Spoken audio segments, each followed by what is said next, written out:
जिस एरिया में कास्टिंग होती है, जैसे हमारे सरिया बन के कंप्लीट होता है, तो उसके बाद देखिए हमें साइड लगाने की ज़रूरत होती है, जिससे जहाँ तक हमारी रोडी कास्टिंग होनी है वहाँ तक हम अपना एरिया कवर कर लेते हैं, जिससे हमारी कंक्रीट बाहर ना जाए। तो हेलो दोस्तों, आपका स्वागत है हमारे सिविल टेक अशोक चैनल में। कैसे हैं आप लोग? उम्मीद करता हूँ बहुत अच्छे होंगे। मस्त रहिए, स्वस्थ रहिए, जहाँ भी रहिए अच्छे रहिए। तो उसके बाद क्या होता है कि जैसे ही हम प्लाई और शटरिंग को अपने हम वहाँ पे कवर करने के लिए अपना जो फ्रेम है हमारा वहाँ कवर कर लेते हैं, जिससे हमारी कंक्रीट जहाँ तक है वहीं तक ही लगनी हो। और साइड में देखिए इस तरीके से आराम से बैंडिंग वायर से बांधा जाता है, तार से बांधा जाता है मजबूती तरीके से, जिससे ये बाहर को भगे ना बिल्कुल ही। तो इस तरीके से तार से देखिए 3-3 4-4 तार करके एक-एक जगह पे दिया गया है, जिससे ये बाहर बिल्कुल ही ना जाए, अपने लाइन लेवल पर ये बिल्कुल ही फिक्स बैठा रहे। देखिए ये इसे बिल्कुल ही हर जगह पे इसे इसी तरीके से बैंडिंग किया जाता है। देखिए यहाँ पे आप देख रहे हो कि ये लोहे का प्लेट लगा हुआ है। ये भी जगह जगह बैंडिंग वायर से ये टाइट है बिल्कुल। देखिए एकदम स्ट्रेट लाइन है, सीधा बिल्कुल ही जहाँ तक हमें कास्टिंग करना है सरिया वहाँ तक हमारा जहाँ बंधा है, ये उसमें आउटर रोक लगा है।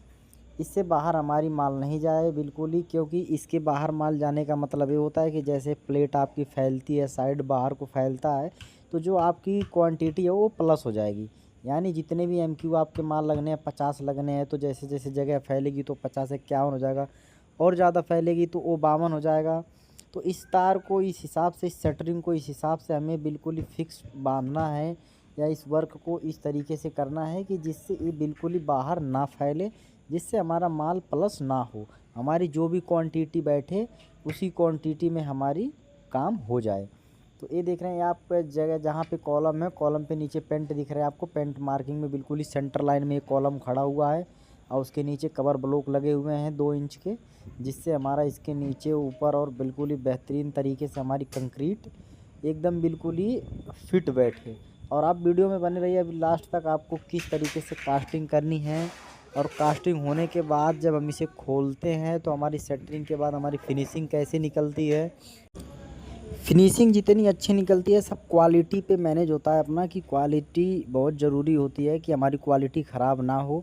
कोई भी अगर हमारे वर्क को देखे तो ये कहे कि हाँ किसी स्टाफ या किसी इंजीनियर ने कराए हैं, जिससे इंजीनियरों की, वर्करों की इंसल्ट ना हो।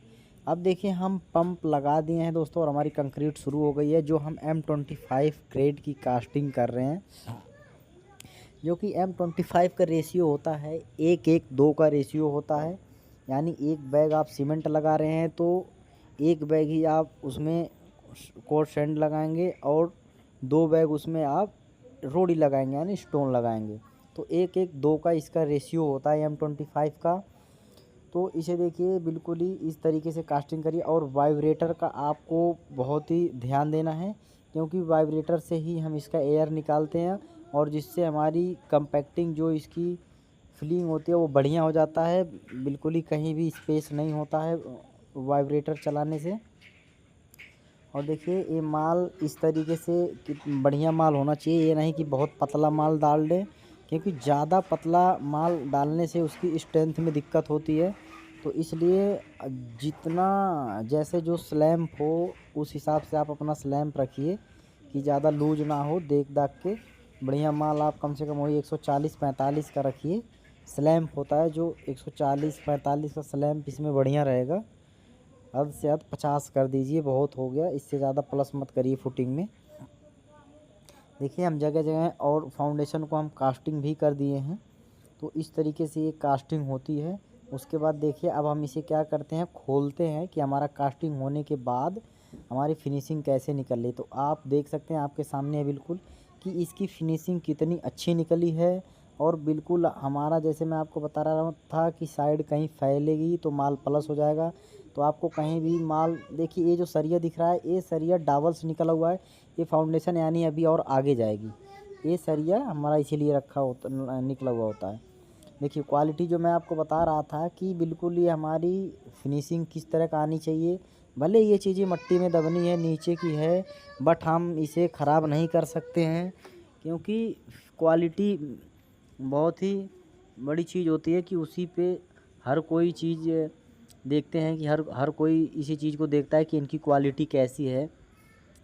तो आप लोग देख सकते हैं वीडियो में कि किसी भी कहीं पे भी जगह पे आपको फिनिशिंग में कोई दिक्कत नहीं आएगी। देखिए ये उसके बाद क्या होता है, जैसे कि हमारा लिफ्ट पिड वाल है लिफ्ट एरिया है, जो कि यहाँ पे आरसीसी कास्टिंग होती है। लिफ्ट का जो भी एरिया ऊपर तक जाता है वो आरसीसी कास्टिंग होके जाता है, उसके जो वाल होते हैं। और ये जगह जगह सरिये जितने भी आपको दिख रहे हैं सारे काट दिए जाएंगे, क्योंकि ये कॉलम के सपोर्ट के लिए उस टाइम दिया जाता है। देखिए सारे साइड को खोल दिया जा रहा है, फिनिशिंग में कोई दिक्कत नहीं है। जिस तरीके से हम चाह रहे थे बिल्कुल उसी तरीके से ही आया हुआ है, और इसमें कोई भी परेशानी नहीं आई है हमें, क्योंकि जब हम सैटरिंग को अपने देख रेख में और तरीके से कराएंगे और करेंगे तो हमारा किसी काम में शिकायत नहीं आएगा। जब आप किसी के ऊपर निर्भर हुए और ख़ुद ध्यान नहीं दिए तो फिर वही होता है कि साइड कहीं जा रही है, माल कहीं जा रहा है, बेस्ट हो रहा, बहुत सारी कमियां निकल के आती हैं कि जी ये ऐसा हो गया, वो ऐसा हो गया। तो इस चीज़ को तो ध्यान देना पड़ेगा हमको और आपको, क्योंकि जो भी काम करा रहे हैं उन्हीं के ऊपर डिपेंड होता है ये चीज़ें। कुछ साइडें होती हैं जो खुलती नहीं हैं।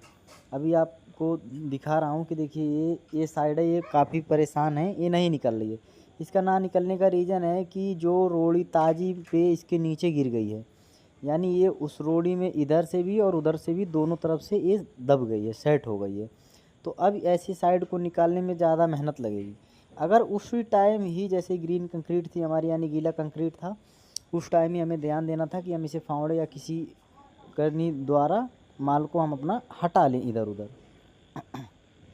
एक चीज़ मैं और आपको इस वीडियो में, ये वीडियो इसलिए क्लिप इसलिए डाला हूँ दोस्तों, देखिए यही गरीब मज़दूर हैं जो हर किसी को अच्छा काम करते हैं, हर किसी के सपने को जो पूरा करते हैं ना, वो ये मज़दूर हैं। क्योंकि आपको पता है कि बहुत सी ऐसी कंट्री है कि जहाँ पे मज़दूर नहीं है, तो गरीब जो कंट्रियाँ हैं जैसे भारत हो गए, इंडोनेशिया हो गए, नेपाल हो गया, भूटान हो गया, इस जगहों से गरीब मज़दूर जाते हैं काम करने के लिए, क्योंकि वहाँ पे गरीबी है ही नहीं। वहाँ पे इस रैंक के आपको लोग ही नहीं मिलेंगे कि इस तरीके का आपको काम करके दें। तो देखिए इन्हीं का ही इज्जत बहुत लोग नहीं करते हैं, इनका रिस्पेक्ट नहीं करते हैं, तो हमें करना चाहिए दोस्तों। और एक चीज़ देखा हूँ, देखिए पानी का क्यूरिंग का बहुत ध्यान रखना चाहिए हमें। जैसे ही हमारी कास्टिंग हो गई तो हमें इस आरसीसी पे दिन भर में 3 बार 4 बार पानी मारना चाहिए, जिससे हमारा स्ट्रेंथ बहुत बढ़िया रहता है, जिससे किसी भी प्रकार की कोई प्रॉब्लम नहीं आती है। क्योंकि क्यूरिंग बहुत ही ज़रूरी है इस आरसीसी के लिए, क्योंकि इसकी थिकनेस वैसे भी आप देख रहे होंगे कि एक 18 इंची है और एक 24 इंची है। तो इस पर क्यूरिंग की बिल्कुल ही कमी नहीं कर सकते हैं, क्योंकि क्यूरिंग के ऊपर ही पूरा जो सीमेंट की स्ट्रेंथ बनती है वो क्यूरिंग द्वारा ही बनाई जाती है। तो पानी में बिल्कुल ही लापरवाही ना करें आप। दिन में 3 बार 4 बार आप अच्छे से पानी मारिए, बढ़िया से क्यूरिंग करिए। उसके बाद क्या होता है दोस्तों, जैसे ही हम इसे इस तरीके से कंप्लीट कर लेते हैं तो देखिए हम कॉलम पे, जो अब हमें कॉलम इससे ऊपर ले जाना है, तो देखिए हम कॉलम पे फिर लेआउट वर्क करते हैं, जो कि इसकी आउटर मार्किंग होती है कॉलम की, कि जिस एरिया में हम फिर स्टार्टर भर के और इसी जगह पे हमारा कॉलम आते हैं, जिससे ये कॉलम हमारे ऊपर तक जाते हैं, इधर उधर किसी कमरे में आउट नहीं होते हैं। तो ये इसका वर्क ये है कि देखिए हम इस तरीके से इसका डायमेंशन निकाल के ड्राइंग से, उसके बाद हम इस तरीके का निशान लगाते हैं। देखिए सूत की मदद से, देखिए आप बिल्कुल ही क्लियर दिख रहा है। इसी निशान पे क्या होता है कि स्टार्टर मैकिंग होता है, और स्टार्टर मैकिंग होने के बाद फिर